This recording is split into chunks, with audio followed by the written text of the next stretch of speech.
มรุมជួយពុកម៉ែបងប្អូនរួមលេងកំសាន្តទាំងអស់គ្នា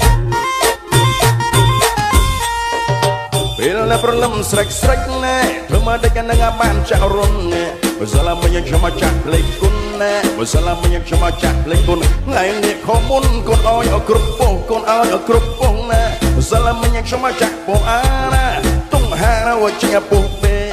ថ្ងៃនេះចាក់ដល់ពុសេណែថ្ងៃនឹងចាក់ដល់ពុសេចាក់ដល់តែមានរងលុយអសងគ្មានរងលុយអសងគ្មានសុំយាយអ្នកចាក់កតុយលើកពេញប្រឹងឡើងតែតន្ទិញតាំងពីរឿងយកសពថាកាត់ទៅហើយទៅចាក់ភ្លេចត្រឡប់ខំត្រេកខ្ទង់ហប់មកចេញសរោ6ឆាយអើយបើសិនឡាមិនអត់ធូកបំណុលខ្មោចតាชั่วโมงប្រពថានៅឲ្យចាក់ហាស្ដើងអស់ពេកដែលបណ្ដួសមាត់ឲ្យភ្លឺឡើងលួយក៏